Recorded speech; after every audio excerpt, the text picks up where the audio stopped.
সহিহ হাদিসের দোয়া। পৃথিবীর কোনো কিছুই তার কোনো ক্ষতি করতে পারবে না। এই হাদিসটা খুবই গুরুত্বপূর্ণ। সকালে এবং সন্ধ্যায় যদি আপনি পড়েন, তাহলে কোনো জিনিসেই, কোনো প্রাণী, কোনো কিছু আপনার কোনো ক্ষতি করতে পারবে না। কথাটা কিন্তু আমার নয়।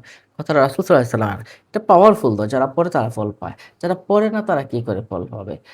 তিরমিজি শরীফের ৫ম খণ্ডের ৪৬৫ নম্বর হাদিস শরীফে রয়েছে। আবু দাউদ শরীফের ৪র্থ খণ্ডের ৩২৩ নম্বর হাদিস শরীফে রয়েছে। ইবনে মাজাহ শরীফের ২য় খণ্ডের ১২৭৩ নম্বর হাদিস শরীফে এই বিষয়টা কিন্তু রয়েছে। আসুন আমরা হাদিসখানা জেনে নিই। হযরত উসমান রাদিয়াল্লাহু তাআলা আনহু হতে বর্ণিত, যদি কোনো বান্দা, আল্লাহর কোনো বান্দা যদি সকালে ৩ বার এবং সন্ধ্যায় যদি ৩ বার, সকালে ৩ বার, সন্ধ্যায় ৩ বার এই দোয়াটি পাঠ করে, তাহলে দিনে এবং রাতে তার কোনো কিছুই তার ক্ষতি করতে পারবে না। সুবহানাল্লাহ! দিনে এবং রাতে তার কোনো কিছুই ক্ষতি করতে পারবে না। কারা?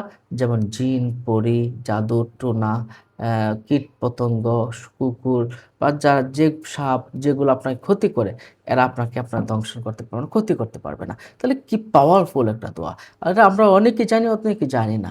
জানলেও আমল করতে চাই না। আপনি সকালবেলা ৩ বার, কয় মিনিট লাগে? হয়তো ১ মিনিটও লাগবে না ৩ বার পড়তে।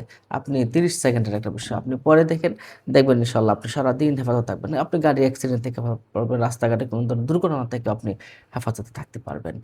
দোয়াটা কি? বিসমিল্লাহির রহমানির রহিম। বিসমিল্লাহিল্লাযী লা ইয়াদুররু মা ইসমিহি শাইউন ফিল আরদি ওয়ালা ফিস সামাই ওয়া হুয়াস সামিউল আলিম। আমি আবারও বলছি, বিসমিল্লাহিল্লাযী লা ইয়াদুররু মা ইসমিহি শাইউন ফিল আরদি ওয়ালা ফিস সামাই ওয়া হুয়াস সামিউল আলিম। আমি কমেন্ট বক্সে বা ডিসক্রিপশন বক্সে আমি এই দোয়াটা দিয়ে দিব অর্থ সহকারে। আপনারা একটু দেখে নেবেন। ওটা সুন্দর একটা অর্থ রয়েছে। আমি আল্লাহর নামে শুরু করছি, যার নামের সাথে জমিনে এবং আসমানে কোনো কিছুই ক্ষতি করতে পারে না। তিনি সর্বশ্রোতা এবং মহাজ্ঞানী। সুবহানাল্লাহ! এই আমলটা আসুন আমরা প্রত্যেকে করি। অন্য মুমিন মুসলমানকে সবাইকে জানাতে শেয়ার করে দিই। ভালো লাগলে আমাদের চ্যানেলটিকে সাবস্ক্রাইব করে রাখুন।